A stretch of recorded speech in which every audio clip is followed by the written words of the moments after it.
depressiyanın adını bilənin depressiyaya düşmə ehtimalı o adı bilməyənin düşmə ehtimalından daha artıqdır. Ad qoyanda ki, bunun adı panik atakdır, sən bunu daha tez-tez keçirirsən. Yəni heç kim bir həkimə deyə bilməz ki, bu xəstə öldü. Bu niyə öldürdün? O deyəcək ki, mən öldürmədim. Mən protokolda yazılanı elədim və o öldü. O qədər elə davranıram ki, artıq elə hiss eləməyə başlayıram.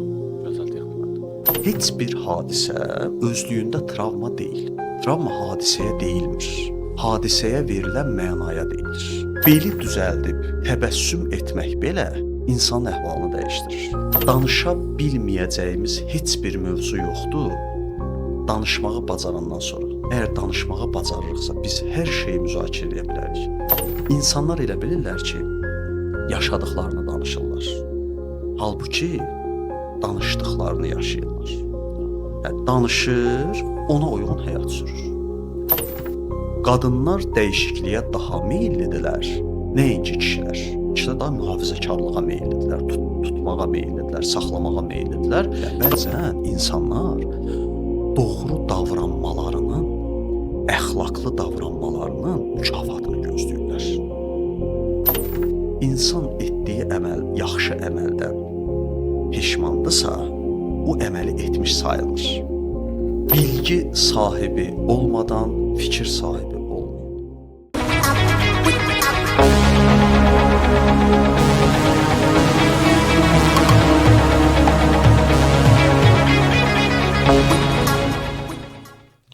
Salam hər kəsə.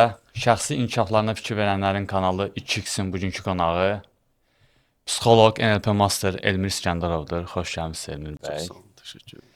Elmir bəy, bizim podkast şəxsi inkişaf üzrədir və biz çalışırıq ki, gələn qonaqlar töhfə versinlər. Məqsədimiz budur. Biz bu yola, bu məqsədlə çıxmışıq və başqa YouTube verilişlərindən, podkastlardan fərqli olaraq məqsədimiz töhfə verməkdir. Baxan nəsə öyrənməlidir.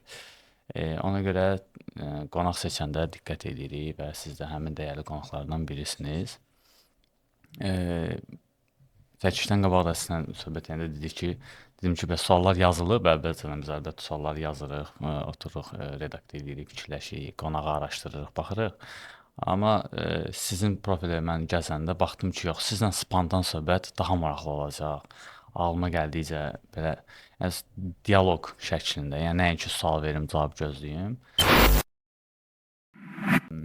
Psixoloqla razılaşmadığım bəzi məqamlar var.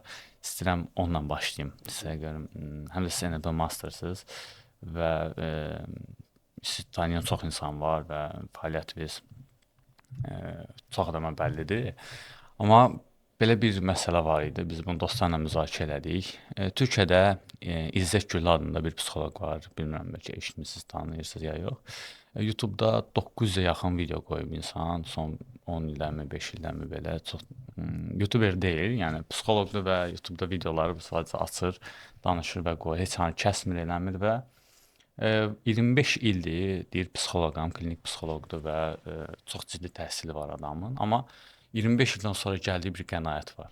Və belə bir maraqlı, indi izləyicilər üçün mən altda link qoyaram, adını göstərərəm. 25 il fəaliyyətdən sonra və özünü psixologiyada çox ciddi yerə gəlmiş sayır.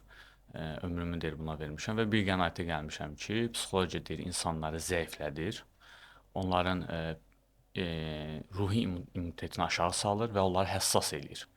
Və deyir ona görə də psixoloji problemlər çoxalır, öz duyğularını və insanlar öz düşüncələrinə qarşı çox həssaslaşmağa başlayıb, üzərindən ötüb keçə bilmirlər. Bir ancaq pis eləyən kimi özlərini depressiv, 2 dəfə fikir dalbadal ağlarına gələndə obsessiv və s. adlandırmalarla yaşayırlar. Mən anksiyetəyəm, mən nə bilim nəyəm. Bu cürə həssaslaşdırıblar insanlar və insanları zəiflədiblər deyə düşünürüm. Belə deyir o. Mən də bir psixoloq olaraq sizdən soruşmaq istəyirəm ki, onun fikrində nə qədər doğruluğu var, nə qədər həqiqət var? Psixoloqlar aldadırlarmı insanları?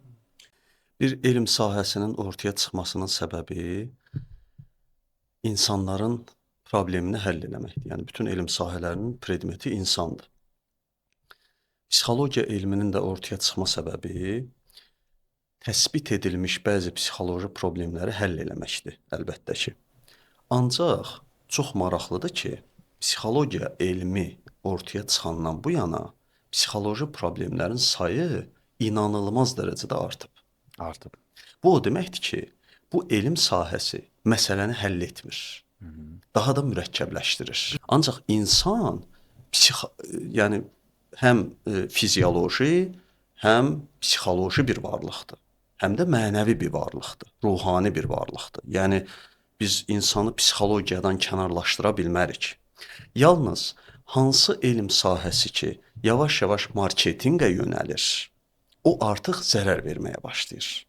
Burada problem elmin özündə deyil, istifadəsində, daha doğrusu sui-istifadəsindədir. Yəni bunu deyə bilərik. Hər şeyi diaqnozlaşdırmaq, hər bir hərəkətə hardasa bir ad qoyub ümumiləşdirmək insana problem törədir. Yəni depressiyanın adını bilənin depressiyaya düşmə ehtimalı o adı bilməyənin düşmə ehtimalından daha artıqdır. Ad qoyanda ki, bunun adı panik atakdır, sən bunu daha tez-tez keçirirsən. Artıq adını da bilirsən. Şüur altında, dırnaq içində deyirəm, rahatlaşırsan. Çünki adını bilirsən. Və xəstəlik olaraq qəbul eləyirsən. Ciddi yanaşırsan. Bəli, ciddiyə almağa başlayırsan. Fokusun, diqqətin, bütün diqqət mərkəzin ora yönəlir. Sənin başqa qaydasında olan bir çox yerin var. Amma sən diqqəti buna yönəldirsən. Bu baxımdan əlbəttə ki, yanlışdır. Diaqnoza ilişib qalmaq üçün qoyulmur. Adını qoyub həll eləmək üçün qoyulur. Ancaq biz desək ki, yəni biz bunu biləndə, mən tutaq ki, biləndə ki, mənim şüur altımda belə bir məsələ ilişib qalıb. Mən ikinci mərhələni də eləməliyəm də, fərqindəlik birinci mərhələdir, fəaliyyət ikinci mərhələdir. Bəs mən fəaliyyətə keçmirəmsə, ancaq elə deyirəm, mənim travmam var deyə gəzirəmsə, bu olmaz. Amma travmam yoxdurmu? Var. Mənim insani münasibətlərimdə bu bilinir. Sən bunu görmürsən, amma mən onu görürəm. Nə gözəl olar ki, həm bunun fərqində olasan, həm də həll edəsən. Və həm özünlə, həm də başqaları ilə olan münasibətin yaxşılaşsın, gözəlləşsin. Bu daha yaxşıdır. Ona görə məsələyə iki tərəfli baxmaq lazımdır da. Nə deyə bilərik ki, psixologiya yalandır? Necə yalan ola bilər? Yəni insan psixoloji bir varlıqdır da. Mən biraz ümumi dedim. Bəli, insan psixoloji bir varlıqdır. Yəni mütləq ki, insan psixikası da var. İnsan egosu da var. Ancaq bu onun üçün deyil ki, özündə bir çox xəstəliklər tap ya da başqalarında bir çox xəstəlik tap, ona narsistdir, buna nə bilim nədir filan, və bütün münasibətlər korlansın. Bu bunun üçün deyil də. Bu qoyub adı, madam buna meyllilik var, gəlin bunu həll eləyək, budur. Yəni siz də dediniz, onun bir kitabı var, Sən hasta deyilsin adında bir kitab var. Bir də kitab Ola bilir kitabı var. Məsləhət görürəm, alıb oxusunlar. Çox möhtəşəm kitabdır. Bir pasient gəlib mənə deyir ki, mənə diaqnoz qoyublar. Deyirəm, nə diaqnoz qoyublar? Deyir, depressiya. Deyirəm, necə təyin ediblər onu? Deyir ki, bəs deyirlər ki, 2 həftədən artıq çəkən, filan səbəblər var, şeylər, nə deyirlər ona, əlamətlər varsa, sən depressiyasan.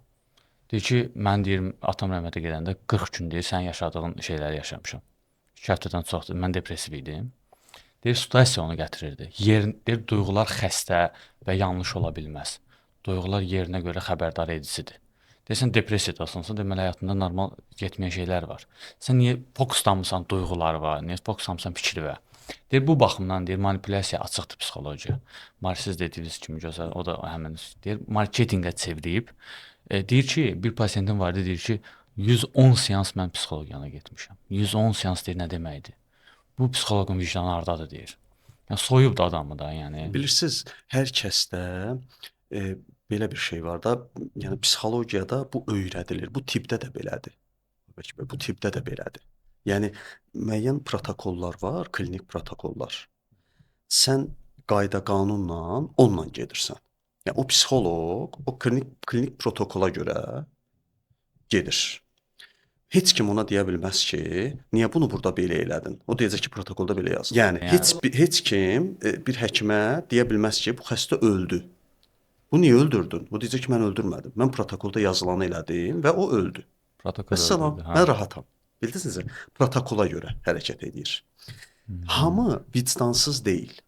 Elə öyrəndiyi üçün elə eləyir çoxusu. Hətta çoxu elə eləyir. Yəni çox az qism ola bilər ki, bilir ki, yox bu düzgün deyil, amma onu eləyir. İndi hər sahədə elə adamlar ola bilər də, amma əsasən mənim gördüyüm o onu bilmir. Gəncdir, onu elə öyrədiblər. Deyiblər ki, bax depressiyanın bu qədər əsas əlaməti var, bu qədər əlavə əlaməti var. Depressiyanı insanda təyin eləmək üçün bunu eləyin. O da yazıq neynəsin? Tələbədir, deyir, hə də bu belə olmalıdır. Gedir onu eləyir. İllərlə eləyir. O da o birisinə elə öyrədir. Amma bir dənə ortada bir ayılmalıdır ki, bir dəqiqə dayanın, bu belə deyil axı. Hə, burada bu da var, o da var, bu da var.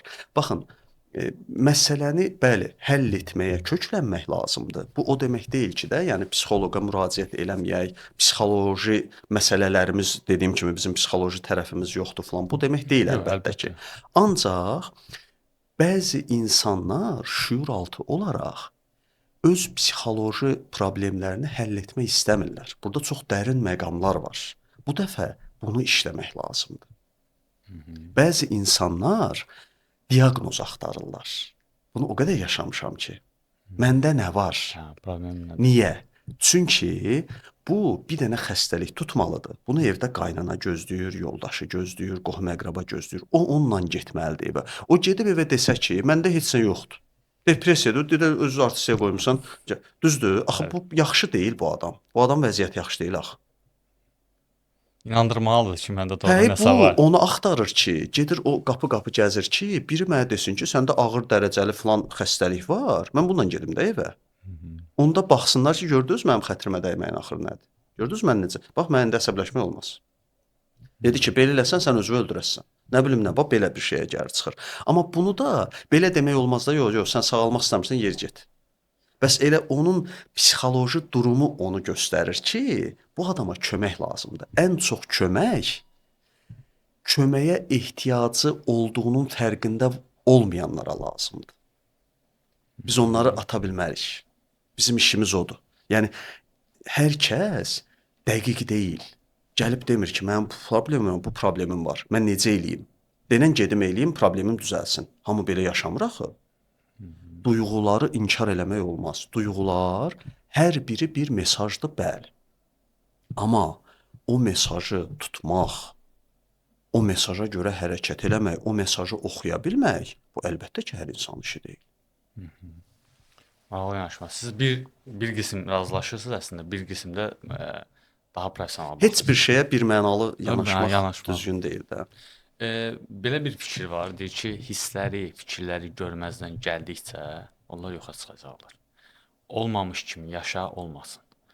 Bu psixologiyada nə qədər təskin tapır? Mən depressiv hiss edirəm. Mən onu görməzdən gəlib yaşasam, bir müddət sonra doğrudan da yoxa çıxar.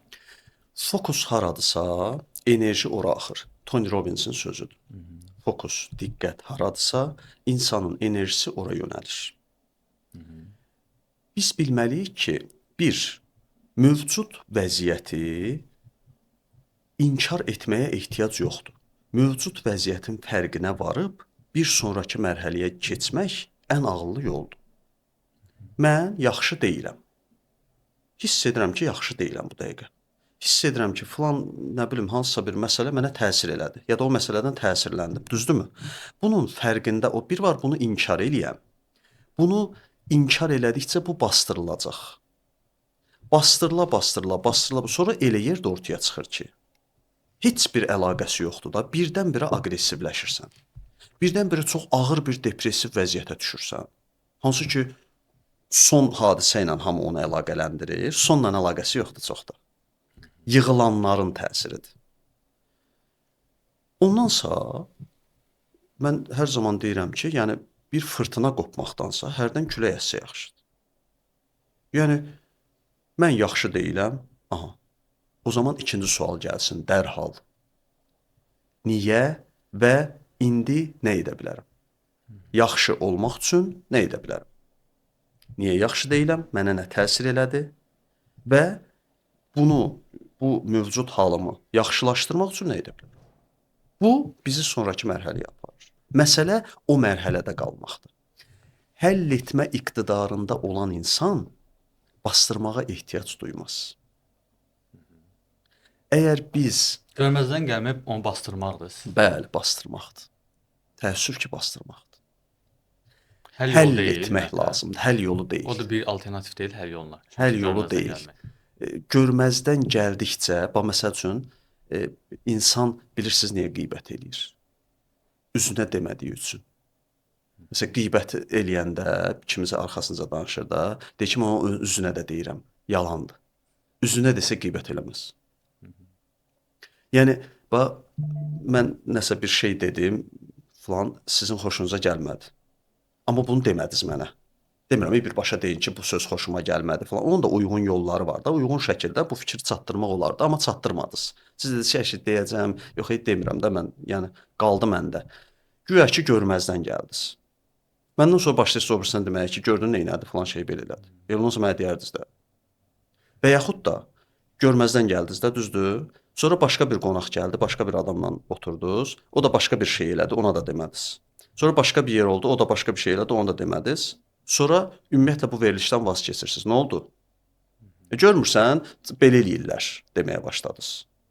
Bəs həll eləmişdiniz. Bəs görməzdən gələrək həll olunmuşdu, nə oldu? Mən onu dilə gətirmişsə, deməli görməzdən gəlməmişəm də. Mən qeybətini eləyirəmsə, ürəyimə salmışsa, bu görməzdən gəlməyin haqqını vermiş sayılmıram. Ümumiyyətlə silmək o, yox olmamış kimi rəftar eləmək. Şüur altına gedir. Silə bilmirsiniz də, o şüur altına gedir. Ya həll olunmuş formada gedir, ya da həll olunmadan gedir, mütləq. O uça bilməz, havaya gedə bilməz o. Heç bir söz, heç bir yaşadığımız bir məsələ, yəni silinmir, havaya getmir o. Bizim unutduğumuz məsələlər də şüur altımızda mövcuddur. Onlar uçmayıb. Amma hansı yaşadığımız bir şeyin ya da hansı hissində əsasən o duyğu olur, onun nəyə səbəb olacağını bilmirik. Çünki duyğu bir enerjidir. Enerji isə itmir. Neynir? Bir haldan başqa hala çevrilir. Hansı halda ortaya çıxacağını bilmirik. Elə ki, o bir bombadır, saatlı bomba.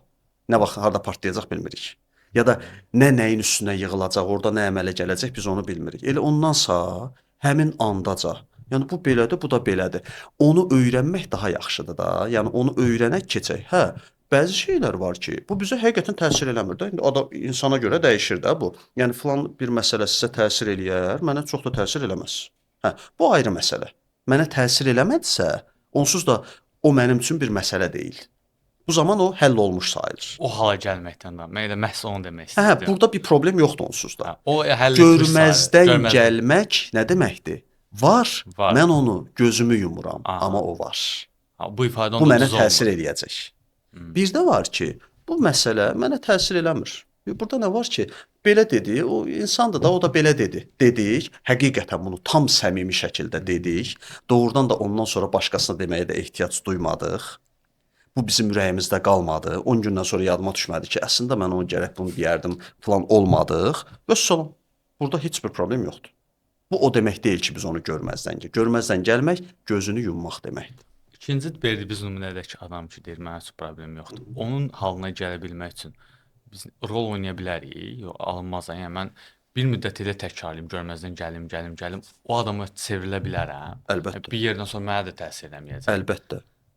Ya öyrənərək, biliklə davranışlarımız dəyişir və yaxud da belə deyim, duyğu ilə davranışımız dəyişir. Öyrənirik, düşüncə duyğuya səbəb, duyğu da davranışa, ya da tərsindən gələ bilərik. O qədər elə davranıram ki, artıq elə hiss eləməyə başlayıram. Gözəl texnikadır. Davranışlardan duyğuya gələ bilər. Bəli, əlbəttə ki, o qədər elə davranıram ki, artıq mən elə oluram. Onda belə deyə bilərəm, mən depressiv hiss edirəm, diaqnoz qoyublar. Yerimdən qalxmaq istəmirəm, idman eləmək istəmirəm vəkildə. Amma mən başlayıram, səhər 6-da dururam, cross qaçıram falan. Bunu 1 il davam elətdirirəm. 1 ildən sonra mənim duyğularım çevriləcəkmi? Texnika nədir? Bütün məsələ mövcud kimliyi dəyişdirməkdir. Yəni mən indi kiməm? Depressivəm.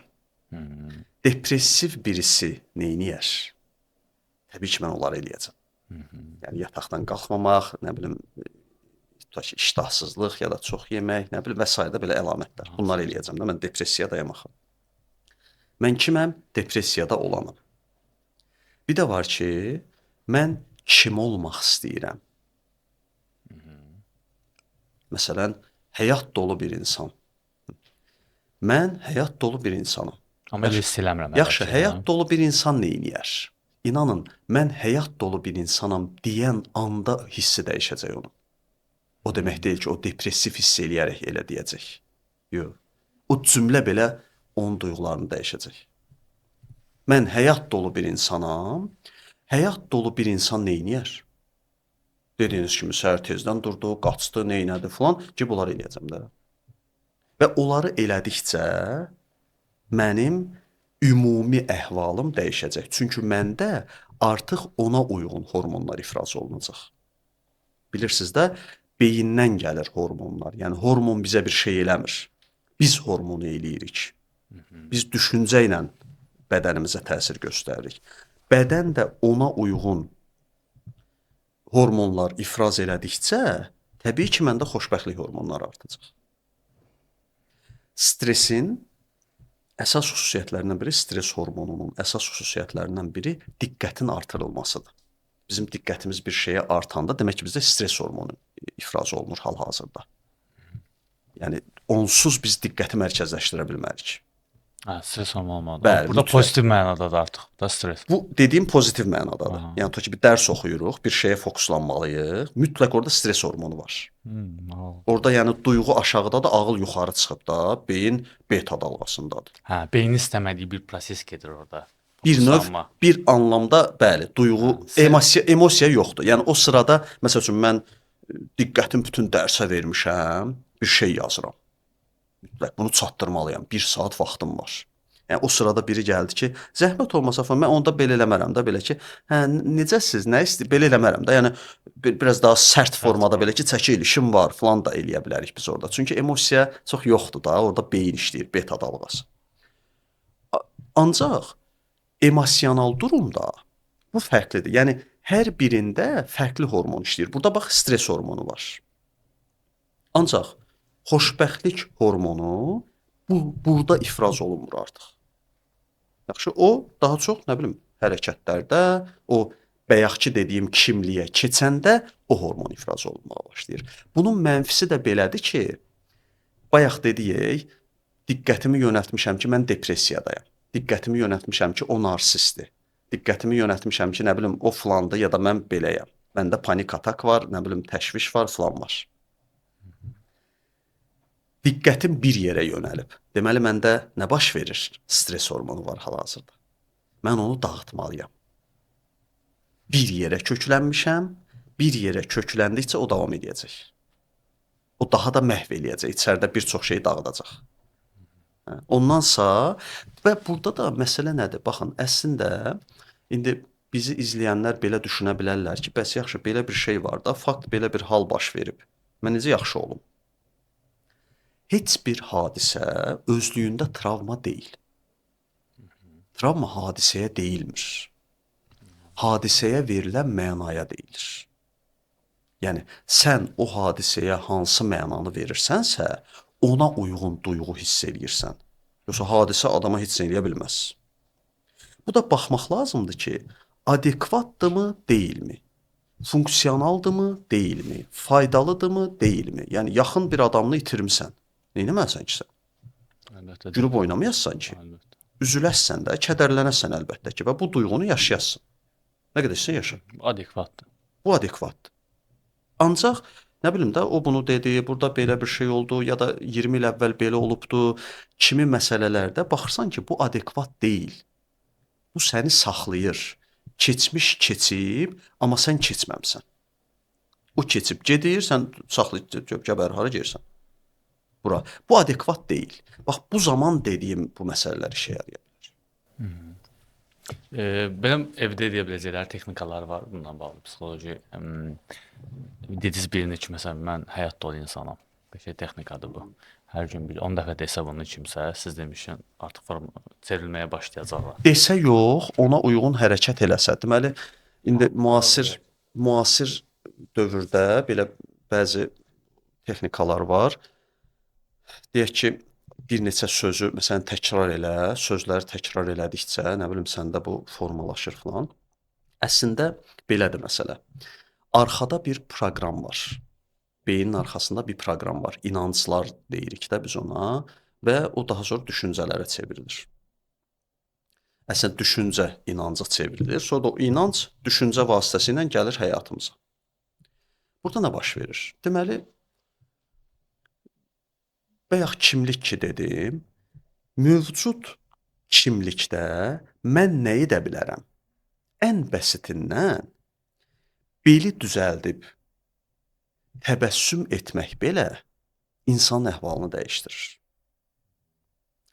Deməli, bir uşaq anasının yanına gedir, anasına deyir ki, ana, NLP nədir? NLP bu arada bilməyənlər üçün deyirəm, neyrolingvistik proqramlaşdırma, yəni beynin sözlər vasitəsilə proqramlaşdırılmasıdır. Yəni biz bunu eləyirik əslində həmişə, biz nə danışırıqsa onu yaşayırıq.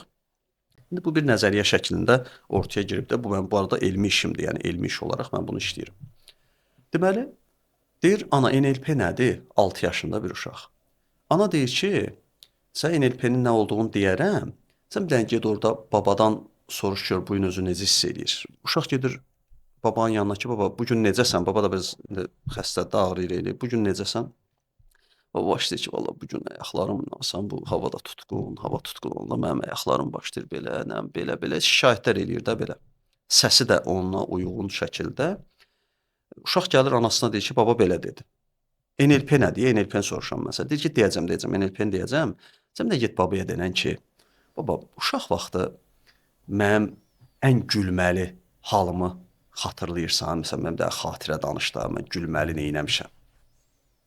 Yaxşı, uşaq gedir babasına deyir ki, baba, mən uşaq vaxtı gülməli, yəni balaca olanda gülməli neynəmişəm. Baba başlayır ki, hə, bir dəfə yadımdadır, səndən hamama girəndə falan şey belə elədim, falan vaxtı belə elədim, belə, babam keyf açılır da. Sonra gəlir anasına deyir ki, uşaq, bəs baba belə dedi. Ana deyir ki, bax, NLP bir sualla adamın əhvalını dəyişmək. Görürsünüz? Fokusu dəyişdi, əhvalı dəyişdi. Bu da bir texnika. Yəni, əgər mən yaxşı deyiləmsə, fokuslandığım yanlış bir nöqtə var. Yanlış qavramadan irəli gəlir. Mən elə bir şey düşünürəm ki, o məni yaxşı eləmir. Onda mən onu düşünməyə niyə davam edeyim ki? Yaxşı, mən necə düşünsəm yaxşı olaram deyər, o düşüncəni tapar, o da mövcud vəziyyətə görə və adamın vəziyyətinə görə də o düşüncəni tapar və o mənanı verərsə, duyğu da dəyişər, əhval da dəyişər. Bizim izləyicilərdən bir dənə sual gəlib, istəyirəm onu səsləndirim. Hər podkastda bir dənə izləyiciden sual səsləndirəcəm. Sual belədir ki, insanlar qurban psixologiyasından çıxmaq üçün nə etməlidirlər?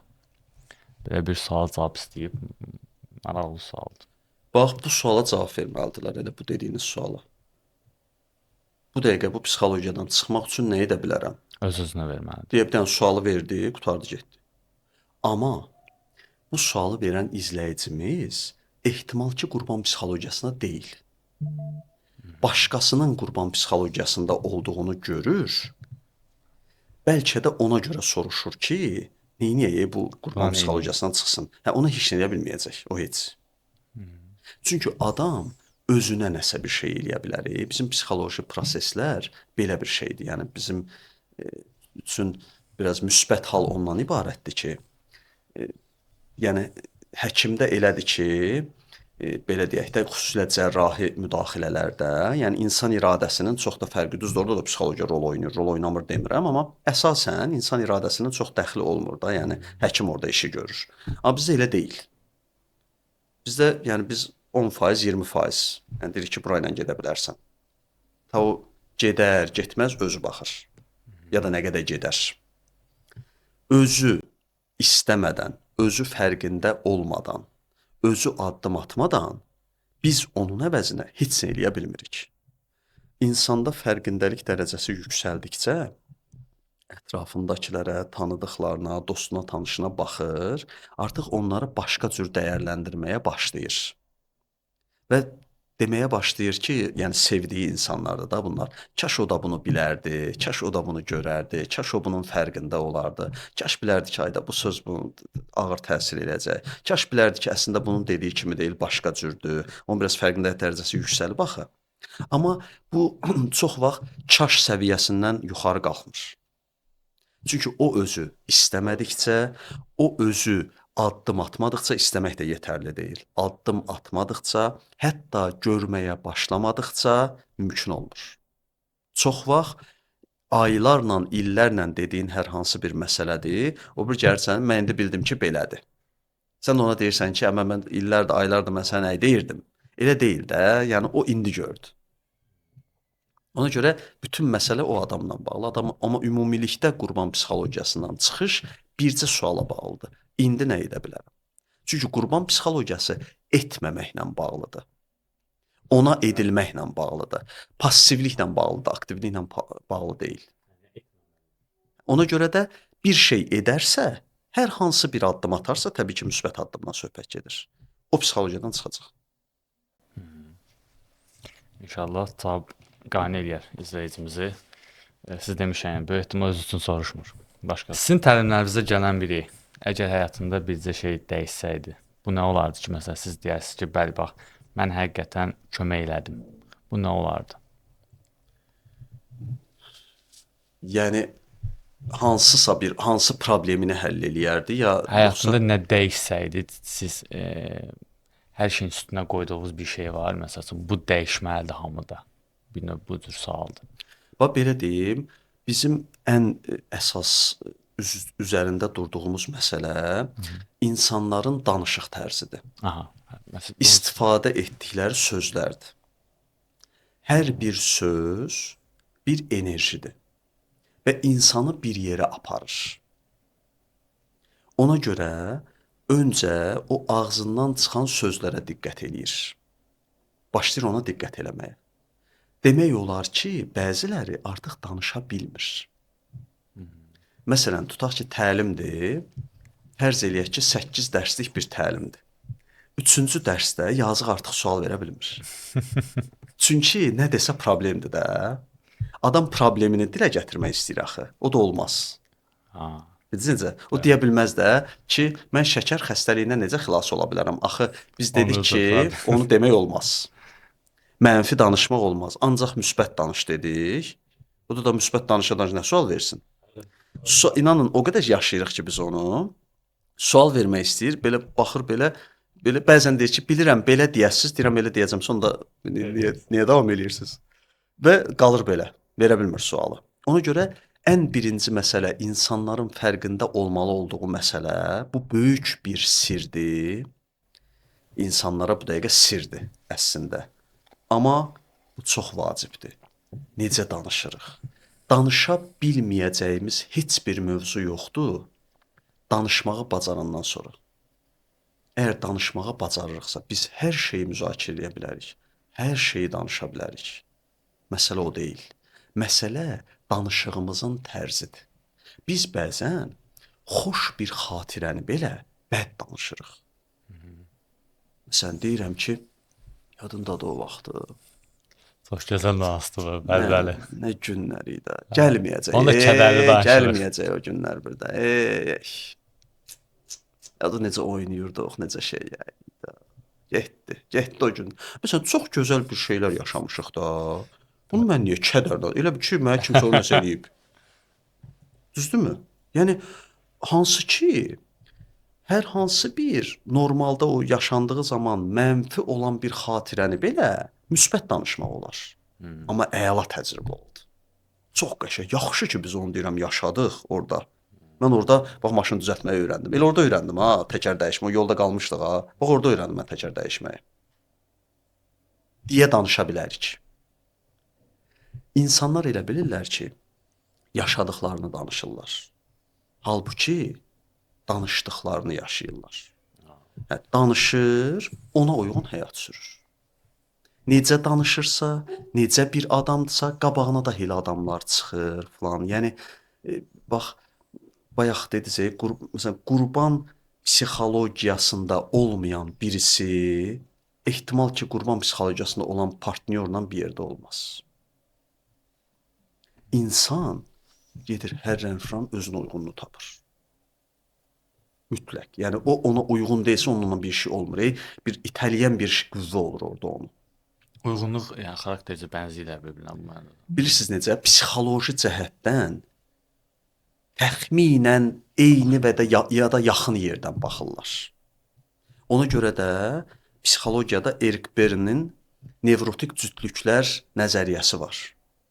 Elə qəşəng, elə bil qazan qapağa, nə bilim, açar qapıya uyğun olaraq elə qəşəng gəlib bir-birini tapırlar. Məsələn, biri zülm edən, biri də zülm istəyən. Hə, bu mənada. Misal. Gəlir, o onu tapır, o da onu tapır. O onu öz qurbanını tapır, bu da onsuz da qurban olmağa adam axtarırdı da gedir onu tapır. Yəni çox qəşəng tapışırlar da bunlar bir-birlərinə. Bu müsbət halda da belədir. Yəni mövcud fərqindəlik səviyyəsi ilə ancaq o səviyyədə və ya o səviyyəyə yaxın bir adamla birlikdə ola bilərsən. Kim ki deyir ki, mən onu tanımırdım, nə bilim, başqa cür çıxdı falan, belə elə deyil. Ya bu adam əsas problemlər bilirsiniz nə vaxt başlayır? Məsələn, ailə problemləri. Düzdür, bir mənalı olaraq deyə bilmərəm, qadınlar belə, kişilər belə, amma əsasən gördüyümüz odur ki, qadınlar dəyişikliyə daha çox meyllidirlər. Baxın, bir mənalı demirəm, ümumiləşdirmirəm, amma daha çox etibarilə deyirəm. Bu daha çox təlim keçirik. Daha çox təlimlərə kimlər qatılır? Qadınlar. Yəni, böyük əksəriyyət qadınlardır. Daha çox psixoloqa kimlər? Qadınlar. Qadınlar dəyişikliyə daha meyllidirlər. Nəinki kişilər. Kişilər daha mühafizəkarlığa meyllidirlər, tutmağa meyllidirlər, saxlamağa meyllidirlər. Qadınlar daha dəyişdirməyə meyllidirlər. Dəyişdirmək istəyirlər. Deyirlər ki, yeni bir şey çıxdı, biz bunu yoxlamayaq ki. Və bax, orada nə olur? Biz ailə qurduq, ikimiz də eyni beyindəydik də, qurduq bu ailəni.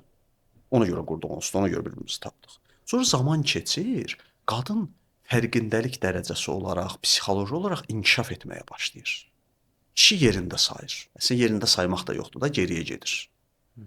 Bu səfər onlarınki bir-birindən tutmamağa başlayır. Artıq qadın deyir ki, yox, bu o deyil. Əslində o odur.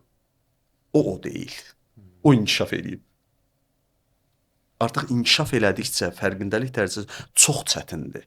Yəni həqiqətən o yüksək dərəcəli birisi ilə aşağı dərəcəli birisinin bir yerdə yaşaması, bir yerdə işləməsi, bir otaqda oturması, dostluq eləməsi. Zaman-zaman dostlar dəyişir. Niyə? Artıq deyirsən ki, niyə onunla ayrıldın? Onunla tutmur bizimki dediyimiz nədir? Bax, o fərqindəlik dərəcəsidir. Artıq görsən ki, yox. Bunun tutduğu həyat yolu ilə maraqlar, meyllər, söhbətlər, fərqindəlik, psixologiya üst-üstə düşmür. Heç yaxın da gəlmir. Ona görə başlayırsan ki, yox, o dəyişdi, o belə oldu və yaxud da bəziləri daha da fərqindədir. Məsələn, deyir ki, yox, o dəyişmir də. Yəni, məsələn, məndə dəyişikliklər var. Bax, mən filan şeyə əsəbləşirdim, filan vaxtı duyğularımı idarə edə bilmirdim, özümü itirirdim, bu belə eləyirdim. Amma indi artıq fərqindəyəm, bunu belə eləyirəm, bunu belə. Bu fərqində olduqca baxıraq o təkrar davam edir axı ona. Bu da dünən onu eləyirdi, ha. Amma artıq onu götürə bilmir. Zikr və dua haqqında fikirlərinizi bilmək istəyirəm. Məsəl üçün İslamda bu çox istifadə olunur da. Deyirlər ki, məsələn Fatihəni 15 dəfə oxu və yaxud da ki, bəzi surələr var, oxu, bəzi zikirlər var, bunları gündə 70 dəfə. Hətta bir dəfə biri video çəkmişdi, qarşıma çıxdı, deyir 12.000 dəfə hansısa Quran ayəsi vardı, unutmuşam. Onu 12.000 dəfə təkrarlandıqdan sonra artıq bəsrətin açılırmı dedi, cinmi görürsən dedi, belə bir mistik bir ifadə işlətli. Sizdən soruşmaq istəyirəm ki, zikir, istər İslami zikir olsun, yəni mən zikri bir söz kimi baxıram da, bunların təkrarlanması, təlkin olunmağı insan həyatını dəyişə bilərmi? Deməli, bayaq sözün qüdrətindən danışdıq, yəni sözün bir gücü var. Əlbəttə ki, nə dedik? Yəni necə danışarsansa, onları yaşayarsan. Baxışın sözü kəsəm. Zikirdə biz ərəbcə deyirik və çox vaxt da mənasını bilmirik. Yəni bu aspektdən baxmağınızı istəyirəm. Bax, deməli, dediyim kimi, bir sözün qüdrəti, biz bunu qoyduq bir kənara. Bir tərəfdən də inanc önəmlidir orada. Bayaq dedik, nə deyirsənsə de, arxadakı proqram önəmlidir. Mən dini cəhətdən deyə bilmərəm. Çünki ilahiyyatçı deyiləm, yəni o şeyi araşdırmamışam, bilmirəm də, bilmədiyim şeydə necə şərh verim ki. Ancaq psixoloji cəhətdən bunu bilirəm ki, nə deyirsən de, arxadakı inancla bağlıdır. Əgər bu belə eləyəcək və da bu belədir deyə deyirsənsə, onun nəticəsini alarsan. Çünki arxada o proqram gedir ki, bu budur. Vəssalam. Bu söz buna səbəb olur. Qurtardı getdi. Amma vay o hala ki, bayaq dediyiniz 12.000 dəfə falan şeyi deyəsən, neçə oldu? 12.000. Nə oldu? Heç nə olmadı. Deyirsənsə, deməli sən başdan alverlə başladın. Və başlayıram ha 12.000-ə. Bax ha, yaxşı xahiş edirəm. Olsun da o. Elə olmur. Elə şey olmur. Və psixoloji cəhətdən bunu bilirəm, amma bax dini cəhətdən demirəm. Bir ilahiyyatçı desək yox, bu belədir, bu da bu şəkildə sübut olunubdur. Mən ona bir şey deyə bilmərəm. Çünki onu Bir ilahiyyatçı desək ki, burada inanc məsələsi deyil. Bu təbiətin qanunudur. Bunu bu qədər və deyirsən, istir ateist ol, istir inanclı ol, bu baş verir. Yox, bunu sübut eləməlidir də. Yəni sübut arqumentlərlə eləməlidir, hə. ortaya qoysa, əlbəttə ki, niyə inanmayaq ki biz buna? Arqumentlərlə ortaya qoysa inanacağıq da. Amma yəni mən demək istəyirəm ki, nəyə görə bunu deyirəm? Bəlkə orada bilmədiyimiz hansısa başqa nüanslar var. Biz indi burada hər şeyi bilirmiş kimi davranmağın bir mənası yoxdur da. Bəlkə orada başqa bir nüans var ki, mən onu heç bilmirəm. Bildiyim qədəri ilə deyirəm ki, arxada hansı inanc varsa, o işləyəcək, o proqramdır. O proqram işləyəcək. Yəni mən buna inanıramsa, bu arada bunu da deyim, beyin üçün zaman yoxdur, zaman anlayışı. Beyin üçün keçmiş də yoxdur, gələcək də yoxdur. Məsələn, belə eləsən, belə olacaq, beynin işi deyil. ehtimal ki olmayacaq. Beyin bilirsiniz nə ilə maraqlanır? Bu dəqiqə necədir? Yəni biri var deyəm ki, hər şey yaxşı olacaq. Nə deməkdir? İndi demək ki, hər şey yaxşı deyil. Düzdür? Bu bunu göstərir də. Demək ki, indi hər şey yaxşı deyil. Bax, beyin ona işləyir. Beyin ona işləyir ki, indi hər şey yaxşı deyil. Onunla gedir. Hər şey yaxşı olacaqla getmir. Onun üçün keçmiş və ya gələcək yoxdur. İndi ilə yaşayır. İndidədir o. Zaman məfhumu yoxdur da onun içində. Ona görə də mən belə eləyim, belə olacaq, ehtimal ki olmayacaq. Cəh elə deyil. Bir də var ki, mən bunun içərisində belə deyirəm. Yəni bu alver yaxşı deyil də. Belə yəni məsələn mən bu qədər 12.000 dəfə bunu deyim ki, həyatımda falan şey belə olsun. Elə ondansa həyatımda falan şey belədir. Üstünə də 12.000 dəfə bunu deyirəm. O qədər inanır ki, elə olduğuna. O adam onsuz da 12.000 çatdırmasa da yaşayır da onu. Nə ehtiyac var ki? Bildiniz necə? Əlbəttə. Yəni üstünə inancı, indi onun inancı var. Deyir ki, mən zikir eləməliyəm, dua eləyirəm falan. Onun üstünə bir də o da gəlir. Bundan ona bir tac geyindirir elə bil ki. Amma arxada o ona inanır. Bir söz var, bir hekayə deyək də, yağış duasına çıxırlar, bir dənə uşaq çətir götürür. Bax onun kimi. Niyə çətir götürür? Çünki inanır ki, bura gedirik, burada belə eləyəcəyik və yağış yağacaq, bizə belə. Heç kim çətir götürməyib. Bax budur məsələ. Ya orada arxada nəyə inanırsansa, nəticədə yaşayacağın şey odur. Əslində onsuz da sən elə inanmağa başlayanda onu yaşayırsan da. Yəni oxuyum ki, savadlı olum. Filan yerə qəbul olmaq üçün filan şeyə hazırlaşım yox. Filan yerə qəbul olmuş kimi hazırlaş. Görün hansı daha çox effekt verəcək. Nə olmaq istəyirsənsə, o olmuş kimi davran. Elə olmuş olacaqsın. Bu inanmıramsa, yoxlamaq üçün eləyirəmsə, kimlərisə nə bilim göydəki qüvvələri, nə bilim enerjini, kainatı, Allahı, nə bilim kimə inanırsansa da, onu sınamaq üçün girişmisənsə söhbətdə, o sənə qalib gələcək. Elə şey olmur. Sınama da, yəni get bunu elə. Bəzən insanlar doğru davranmalarının, əxlaqlı davranmalarının mükafatını gözləyirlər. Mən deyirəm ki, niyə belə elədim? Mən sən heç vaxt yalan danışmamışdım axı. Yalan danışmamışam da heç vaxt. Yəni yaxşı iş görmüşəm də mən düzdür. Mən səndən niyə nəticəsini gözləyirəm ki, səndən niyə bir şey gözləyirəm ki? Amma sən mən yalan danışa bilərsən də. Normaldır da, bu sənsən, bu da mən. Düz deyil. Bəli. Mən deyirəm ki, mən bu həyatda həmişə düz olmuşam. Gözəl. Onsuz da bu sözü çox təkrar eləyirəmsə, ehtimal ki, problemlər var onsuz da. Yəni mən niyə bu qədər təkrar edirəm ki, düz olmuşam, düz olmuşam. Deyirəm ki, mən düz olmuşam. Mən heç vaxt həmişə belə düzlüklə getmişəm. Amma bu da nəticəsiz. Gördün indi hardayam? Bax, ona görə deyiblər, düz düzdə qalır. Deyirəmsə, mən düz olmuş saymıram. İnsan etdiyi əməl yaxşı əməldən peşmandırsa, o əməli etmiş sayılmır. Vallahi sayılmır. Neysən ki da, Gözəl söz, onsuz da gözəl peşman söz. oldun da. İnsan etdiyi yaxşı əməldən peşmandırsa, Hə, əməl onu çox da etməmiş eləmiş sayılır. sayılmaz. Və insan deyək ki, əxlaqlı, düzgün davranışının nəticəsini, mükafatını, qarşılığını başqa insanlardan gözləməməlidir. Bu mənim həyat tərzimdir, mənim xarakterimdir, mənim əxlaqımdır. Mən belə davranıram. Bunun qarşılığında gördün, sən ona düz danışdın, amma o sənə yalan danışdı. Hə də, bəli. Mən ona düz danışdım, o da mənə yalan danışdı. Bəli. Çünki mən mənəm, o odur. Yəni mən niyə düz danışdığıma peşman olum ki? Və yaxud da niyə mən düz danışıramsa, sən də mütləq düz danışmalısan? Belə bir şey yoxdur da. Bəzən biz valideynlərlə işləyəndə belə bir şeyə rast gəlirəm. Məsələn, deyirəm ki, uşaqla belə davranmaq lazımdır da. Bax, buna belə eləyin, belə eləyin, belə eləyin. Konsultasiya veririk də. Deyir ki, bax, bu hərəkətlər düzgündür. Valideyn deyir ki, və ya deyir, ya da gözləri ilə deyir, sonra danışırıq da biz. Ki, belə eləsəm, yəni düzələcək. Nə düzələcək ki? Sual budur.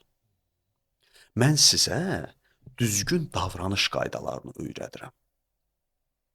Siz səhv eləyirsiniz. Mən sizə deyirəm ki, bu səhvdir. Burada düzgün davranın. Bitdi. Sən burada işin bitdi də.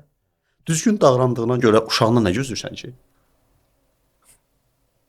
Bildinizdə nə demək istəyirəm? Yəni, mən düzgün davranıram. Mən belə yanaşmaq lazımdır, belə yanaşıram. Nəticəsində o belə davrandı, elə davrandı, mən neyim? Mən düzgün davranıram da. Əlbəttə ki, düzgün davranıramsa, yəni qarşılıq da düzgün gələcək, o heç. Amma deyək ki, bəzi hallarda, yenə mən heç bir şey istisna eləmirəm də, bəzi hallarda, yəni buna adekvat bir qarşılıq almadım mən. Mən o zaman düzgün davranışımdan niyə vaz keçim ki? Bəli, aydındır. Yəni, ümumiyyətlə, belə bir problem də var. Ümumiyyətlə, insanlar nə istədiyini də bilmirlər bəzən. O çətinlik də həmişənin problemidir də, yəni. Nə istədiyini bilməmək də, yəni. Bu problemi də var. Və yaxud da, məsələn, iş yerində müdür, idarəçi müdür, çox gözəl davranır iş yoldaşı ilə deyək. Amma o, deyək ki, gecikir, nə bilim, məsuliyyət səlahiyyətlərini düzgün yerinə yetirmir falan. Bu zaman müdür bir qərar verə bilər əlbəttə ki. Yəni deyək ki, işçisini işdən çıxarda bilər və yaxud da hansısa bir nəsə tətbiq edə bilər. Amma bunu deməməlidir. Mən səndən həmişə yumşaq davranmışam. Sən niyə işə gecikirsən? Yəni onunla nə əlaqəsi var ki? Burada da həm də riyakarlıq var əslində. Mən onu buna görə görürsüz, ona görə deyirəm eləmiş sayılmırsan da. Ona görə deyirəm. Yəni məsələn, yəni mən sən düzgün davranmışam, xoş davranmışam. Demək ki, mən səndən gecikməmək gözləyirdim, ona görə belə eləmişəm ki, qarşılığında. Bununla əlaqəsi yoxdur. Deməli, xoş davranmaq ümumiyyətlə sənin xarakterin deyil. Yəni bir mənfəət üzərindədir.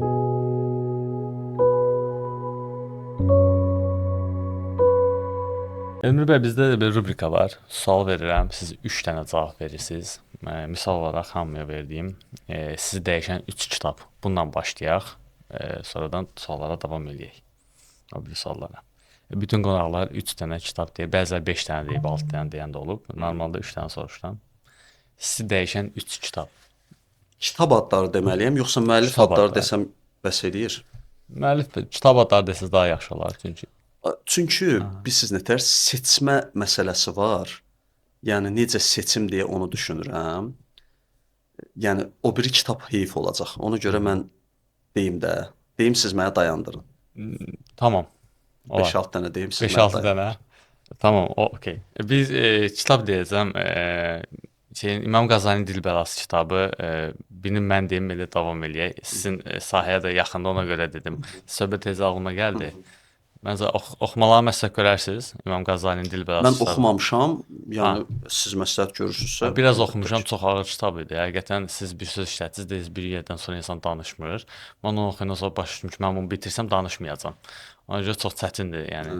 Hər şeydə düşünməlisən, da bunu dedim bu olacaq. Ona görə biraz çox dedim ki, bu hələ tezdir Hələ- mənə, hələ mən qalsın. hələ qalsın.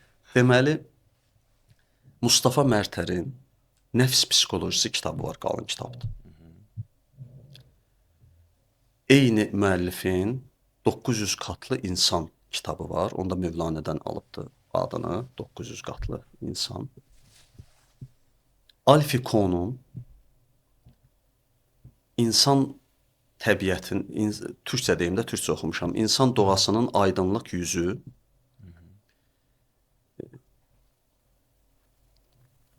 və digər kitabları deyim, daha Hə. uzatmayım. Adəm Günəşin kitabları, xüsusilə Kəndini Aff Et, böyüklərlə bağlı olan bir kitab və uşaq tərbiyəsi ilə bağlı kitabları. Eyni şəkildə Haticə Kübra Tonqarın uşaq tərbiyəsi ilə bağlı kitabları. Çünki uşaq tərbiyəsi ilə bağlı oxunan kitablar həm insanın öz uşaqları ilə əlaqəli oxuduğu kitablardır. Amma həm də öz uşaqlığı ilə əlaqəli oxuduğu kitablardır. Axı biz uşaqlıq yaşamışıq, necə bir şey yaşamışıq və yaşadığımız nəyə səbəb ola bilər, onu öyrənmiş oluruq oralardan. Alice Miller'in kitabları, başlanğıcda eğitim vardı. Məsələn, məktəb necə əmələ gəlib, biz təhsillə uşaqları nə günə qoyuruq, bu barədə kitabdır. Çox var, yəni Atomik Vərdişlər bu bilinən kitabdır, yəni məşhur kitabdır. Əlbəttə ki, NLP ilə bağlı olan kitablar. Birini də deyim, Tony Robbins, Anthony Robbins deyə gedir kitablarda. İçindəki divi oyandır, oyat, bir də hüdudsuz güc deyə tərcümə edilibdir. Yəni sınırsız güc, türkcə desək və dev adımlar deyə 3 kitabı nəşr olunubdu onsuz da onun. Sizə düşüncəni kökündən dəyişən 3 NLP texnikası hansıdır? Biz bütün xatirələri ya da bütün yaşananları NLP-də təmsil sistemləri deyilir, duyğu orqanları vasitəsilə qəbul edirik də. Bu duyğu orqanlarımızın da bəziləri daha çox işləyir, belə deyim. Məsələn, vizual olaraq biz nə isə vizuallaşdırdıq, düzdürmü? Biz hər hansı bir şey düşündük, bu düşüncə mütləq vizuallaşdırılır beynimizdə. Vizuallaşdırılmayan düşüncə yoxdur. Mütləq orada bir vizuallaşma gedir. Gözümüzün qabağına nəsə gəlir. Bax, o gözümüzün qabağına gələn hər hansı bir şey ki, nə boydadısa, tutaq ki, mənfi bir şeydən danışırıqsa və gözümüzün qabağına mənfi bir mənzərə gəldi. Onu beynimizdə kiçiltmək. Yəni böyük bir şeydir o. Bizə nə qədər təsir eləyirsə, beynimiz o qədər böyükdür, ona görə təsir eləyir. Onu uzaqlaşdırıb, mümkünsə uzaqlaşdırdıqsa kiçiləcək onsuz da. Lap kiçik bir hala gələnə qədər özümüzdən uzaqlaşdırırıq. Və onun təsiri avtomatik olaraq azalır. Zeynimizdə onu balacalaşdırmağa çalışır. Bəli. Balacalaşdırmaq üçün uzaqlaşdırmaq daha yaxşıdır. Uzaqlaşdırmadan balacalaşdıra biliriksə o da olar. Amma əgər balacalaşdıra bilmiriksə, uzaqlaşdırsaq o avtomatik balacalaşacaq. Bu bir. İkincisi sözlər. Məsələn, bir həftə müddətində belə bir texnika işləyə bilərik ki, özümüzlə yalnız müsbət sözlərdən istifadə eləyəcəm. Heç bir mənfi söz, bax cümlə demirəm, amma mənfi söz deyirəm. Heç bir mənfi sözdən istifadə edəcəm, ancaq müsbət sözdən istifadə eləyəcəm. Və bir də inkar feillərdən istifadə eləməyəcəm, ancaq təsdiq feillər. Yəni eləməyəcəm, deməyəcəm. Çətin olar yox. Əlbəttə. Söz ehtiyatı zəif olan adam üçün çox çətin olacaq. Asan deyil və bu o demək olacaq ki, onsuz da həm danışıq tempi aşağı düşəcək. Sən çox danışa bilməyəsən. İstərsəməz az danışasan, onsuz az danışırsansa bil ki, bunu eləyirsən. Bir də başqalarına qəribə görünməlisən. Elə deyil? Yəni sən bir şey sual verirsən, cavab verəcəm, fikirləşirəm, deyirəm ki, hə, e, belə danışıram da, çünki axı fikirləşə-fikirləşə danışmalıyam. Üstəgəl, əgər çaşdım, deyək ki, bir mənfi söz işlətdim, tez deməliyəm bir dəqiqə qayıdıb onu fikirləşməliyəm, təzədən onu müsbətlə əvəz eləməliyəm, təzədən deməliyəm. Belə bir prosesdir bu. İstərsəməz, yəni vaxt alan, enerji tələb eləyən bir prosesdir. Çətin demirəm, çünki çətin də mənfidir. Amma enerji tələb edən bir prosesdir. Bu da bir texnika, çünki burdan biz bunu görə bilirik. Mən özümü nə günə qoyurmuşam? Bunu görürük. Bu danışıqlarla da mən nə gözləyirdim ki? Nə yaşamalıydım ki mən? Və onu deyirəm də əvvəldən bəri ki, biz düzgün danışmırıq. Bizim danışıq şeyimiz mənfidir. Bunu bir həftə eləsinlər. Mütləq və kommentlərdə yazsınlar nəticələrini, görək, təcrübələrini yazsınlar. Bəli, bu yaddan çıxdıqca da təkrar dönsünlər, davam eləsinlər. Yaddan çıxsa dönsünlər, davam eləsinlər. Nə gözəl olar ki, bunu biri ilə eləsələr. Ən azı bir nəfərlə, məsələn, ona da desələr, o da bu işlərdən maraqlanan birisi olsa, amma da psixologiyanı söyən adam olmasın da, maraqlanan birisi olsun, bir yerdə desin ki, gəl bir-birimizdən danışanda, çünki biri o birisində tuta bilər də, belə ki, bir dəqiqə sən bunu dedin, əyləncəli bir oyun formatında ola bilər də bu. Üçüncü texnika. Ki, möhtəşəm texnika. Üçüncü nə deyərdiniz? Üçüncü texnikada bayaq dediyim bu təmsil sistemlərindən bəzi insanlar vizuallaşdırır, bəzi insanlar audial olaraq səslə nə isə dərk eləyir, öyrənir, yadda saxlamağa meyilli olur. Yəni məsələn, deyək ki, bizi hal-hazırda izləmək, bizim görüntülü bir şəkildə danışmağımız vizuallar üçün çox-çox faydalıdır. Görərək yadda saxlayırlar onlar çünki. Audiallar isə, bax, podkast onun üçündür. Sadəcə vaxtın yoxdur, maşında gedəndə qulaq as, telefonda qulaq as deyil. Audiallar üçün görüntünün elə bir əhəmiyyəti yoxdur. Amma səsin çox əhəmiyyəti var. Məsələn, səsin onun xoşuna gəlmirsə, səs o deyilsə ki, onu o daha qəşəng bilir, dinləmir onu. Nə qədər faydalı olur olsun. Çünki onsuz da beyninə girməyəcək, öyrənməyəcək. Ona görə bunu da insanlar bilirlər. Əsasən ki, mənim üçün səs nə qədər vacibdir, mənim üçün görüntü, mən necə öyrənə bilirəm. Audiallar üçün deyək. Bir də onda bunu demişkən, bir dənə dördüncü də olsun da, kinestetiklər üçün də deyək. Yəni o bəzilər də var ki, toxunaraq öyrənirlər, daha təcrübə edərək öyrənməyə meyillidirlər, emosional tipdilər. Bunlar da duyğularla daha yaxşı öyrənirlər. Onda onlar da, yəni audiallar özlərinə görə, kinestetiklər özlərinə görə. Məsələn, audial hər hansı bir şeyi xatırlayanda orada mütləq səs xatırlayır. Bayaq dedik, düşüncəni dəyişdirmək üçün deyirik də biz bunu. Deyək ki, bu mənfi bir düşüncədir, yəni mənfi bir səsdir. O səsi ona təsirinin necə olmasını istəyirsə, o şəklə sala bilər xəyalında. O istədiyi şəkildə səslə manipulyasiya eləyə bilir. Çünki səsə qarşı həssasdır axı, səsə istədiyini eləyə bilir o. Məsələn, o səsi komikləşdirə bilər. Nə bilim, o səsi toyuq səsinə oxşada bilər, pişik səsinə oxşada bilər filan. Belə, bu şəkildə eləyə bilər. Kinestetik də o yadına saldığı xatirə ona hansı duyğunu verirsə, o duyğunu dəyişdirə bilər. Yəni, o hansı duyğunu hiss eləmək istəyir. Üstə ki, belə bir duyğu hiss eləməsin, belə bir duyğu hiss eləsin. Və kinestetiklər adətən bədəninin müəyyən bir yerində onu doğrudan da hiss eləyə bilirlər. Məsələn, o deyək ki, bədənin hər hansı bir yerində bir ağırlıq hiss eləyir. Bu zaman bu ağırlığı yüngülləşdirmək üçün nə edə bilərəm? Bəlkə ondan biraz parçalayım, bu tərəfə atım. Bəlkə bu tərəfləri eləyim. Biraz yüngülləşdi. Orada bir dənə tərəzi qurum, bunu eləyim, onu. Bax, bu şəkildə manipulyasiyalarla o duyğunu dağıda bilər. Mən bir psixoloqla söhbət edirdim və mənə dedi ki, orada mən filan sözü dedim, sən mən qardaşım durmuşduq. Dedim yadıma düşmür. Yox, sən falan dedin, mən də falan cavab verdim. Bütün dialoqu danışdıq, xeyir olmadı. Qayç falan yerdə oturmuşduq. Deyirəm, bildim. Ay, Adam yadına düşdü ki, mən vizualistəm də. Yəni mənim görüntü yadımda qalır. hə. Mən nə danışmısınız, nə bir dənə prosta dedi ki, yadıma düşür falan şeyin qad dedim, ayda, hə, biz oradan danışmışıq. Yer yadımdadır, amma dialoqlar yadımda deyil. Və mən universitetdə hazırlaşanda mən bilmədən edirdim bunu. Məndə bir gözümün kıseks şeyi var da, yəni baxıram, getdi də. Yəni mən bir adamı 20 il görməyim, Skan elədiniz, qaldı o. skan elim qalır da və universiteti tələbə yoldaşlarım bilirlər.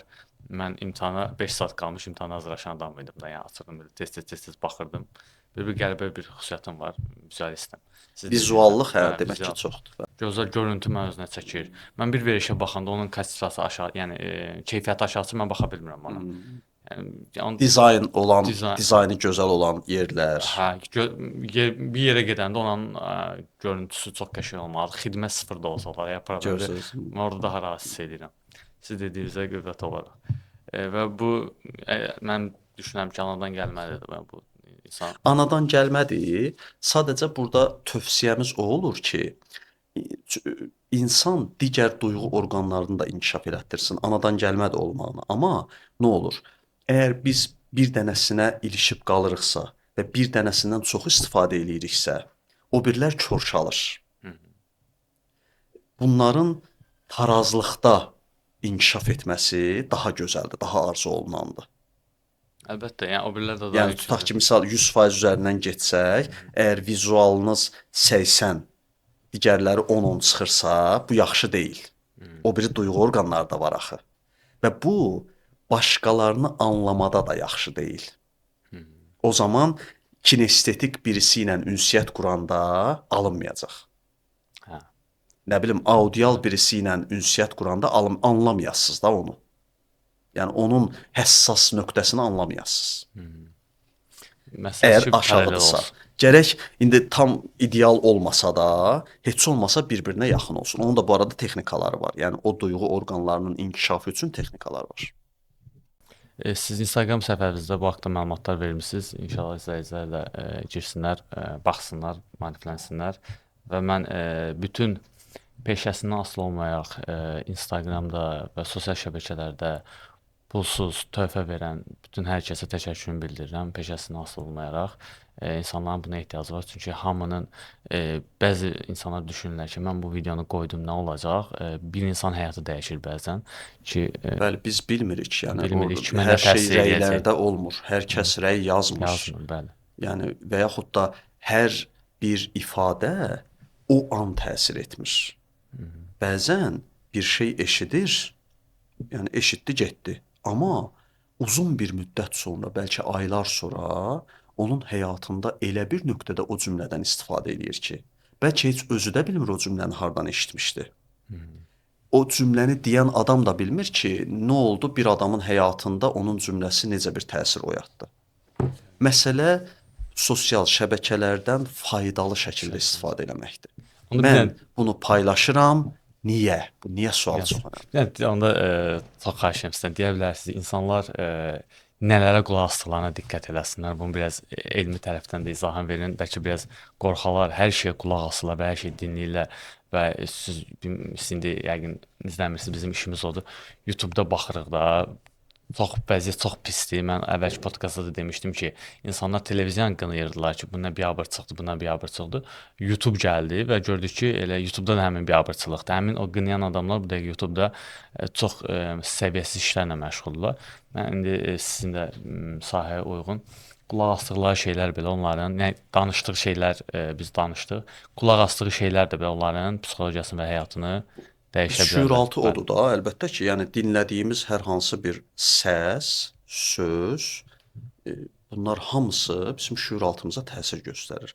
Sadəcə belə bir məsələ var da, biz kiməsə bunu dinləmə, buna qulaq asma deyə bilmirik. Niyə görə? Çünki bu da münasibətlər kimidir. İnsan özünə uyğun olanı axtarır, tapır. Bizdə geniş kütlüyə bunu dinləmə deyə bilmərik. Çünki geniş kütlə ziyalı deyil. Və ora fokuslana bilmərik. Bəli, hər zaman zibillik də olacaq, gülçək bağ da olacaq. Amma hər kəs özünə uyğun yerə gedəcək. Sosial şəbəkələr elə bir platformadır. Yəni biraz belə sərhədsiz kimidir də. Sanki sərhədsiz kimi. Onun da bir sərhəddi var, amma sanki sərhədsiz kimidir. Və yaxud da onu idarə edənlər orada sərhəddi müəyyənləşdirirlər. Yəni onlara görə tutaq ki, filan bir məsələ əxlaqsızlıq deyil, problem deyil, amma filan bir məsələ problemdir. Amma bəlkə də bizim mədəniyyətimizdə bu daha problemdir, nəinki bu biri. Bu insan özünə uyğununu axtaracaq, tapacaq, ona görə gedəcək. Amma bunu bilməlidirlər ki, xüsusilə də məsələn burada iş görür, deyək ki, bir qadın. Orada səs gedir. Televizor açıqdır, ya YouTube-dan da nəsə qoyub. Onsa çox televizora baxan yoxdur da YouTube-u qoyurlar. Orada nəsə qoyub gedir. Sadəcə səsini eşidir də, evdə səs olsun deyirik belə. Yəni onun ona bəlkə də axırda soruşsan ki, nə oldu orada, nə baş verdi? 2 cümlədən artıq deyə bilməyəcək. O ona təsir eləmədimi? Elə bir şəkildə təsir göstərdi ki, hətta şüurlu olaraq dinləmədiyinə görə oradan aldığı informasiya birbaşa şüur altına gedir. Ona görə deyirəm ki, sabah o aqressivliyin səbəbini o birinin ona nəsə eləməyində görür. Amma o deyil. Nə bilim, filan depressivliyinin səbəbini həyatında yaşadığı hər hansı bir o son hadisədən görür. Tutaq ki, işdən çıxmağında görür. Amma elə deyil. O son hadisə buna səbəb ola bilməz. Burada yığılan nələrsə var. Əlbəttə ki, mən gedib onu son hadisəyə bağlayacağam, çünki özüm də xəbərim yoxdur, nə buna səbəb oldu. Amma bilmək lazımdır ki, nəinki sosial şəbəkələrdir, oturub durduğumuz adamlarda da. Bizim eşitdiyimiz hər söz, danışılan hər məsələ bizim şüur altımıza gedir oturur.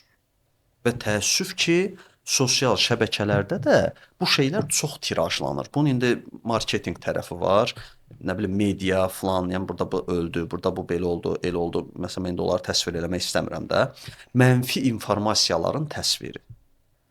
Mənfidən danışaraq, mənfini dinləyərək, mənfi ilə oturub duraraq müsbət nəticə əldə etmək mümkün deyil.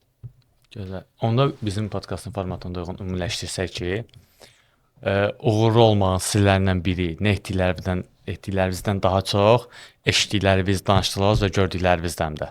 Çünki eşitdikləriniz, danışdıqlarınız və gördüklərinizi etməyə meyillisiniz. Hərrənib, fırlanıb onu eləyəsiniz. Həqiqətən çox maraqlıdır. Dünən dəhşətli dərəcədə tənqid etdiyi bir şeyi insan bugün edə bilir. Niyə? Çünki onun şüur altında qalmışdı. Niyə? Deyək ki, ekstremal vəziyyətlərdə xüsusilə şüur altı ortaya çıxır.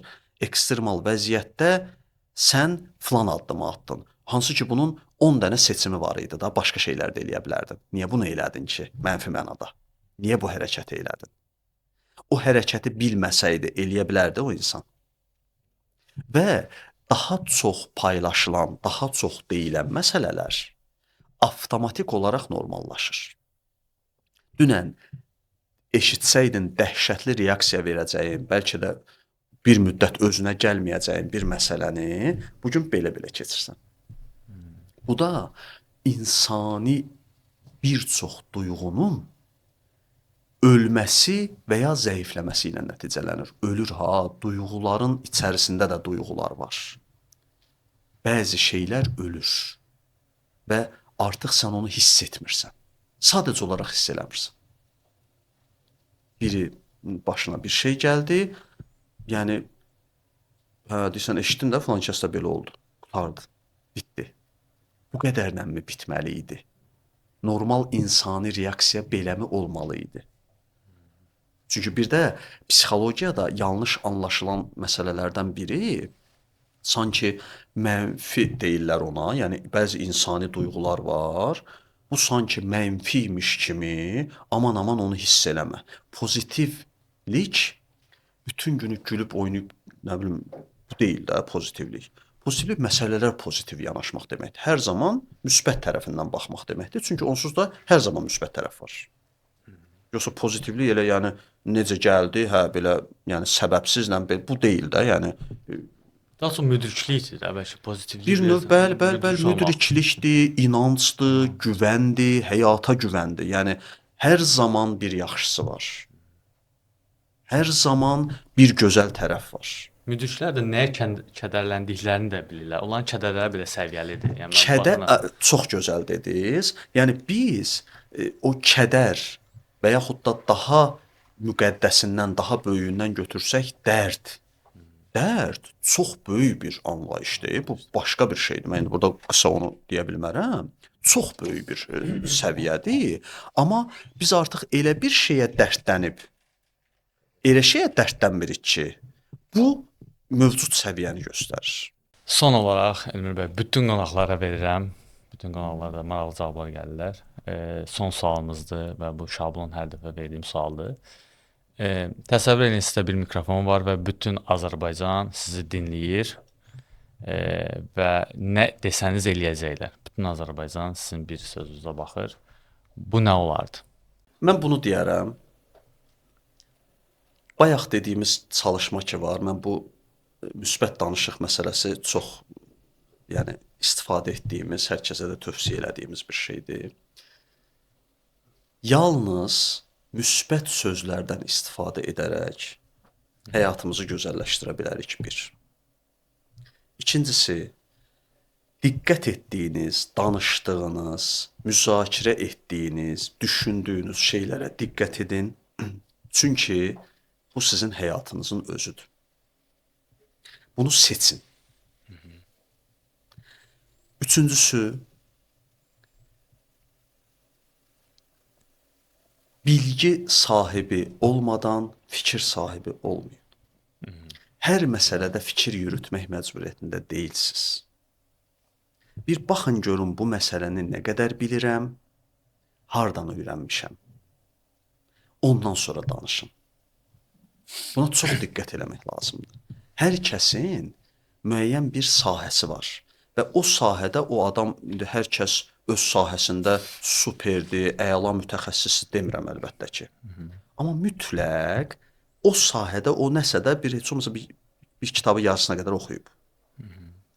Amma siz heç oxumamısınızsa bu barədə danışmayın. Sadəcə soruşa bilərsiniz. Bu çox vacib bir şeydir. Bəli.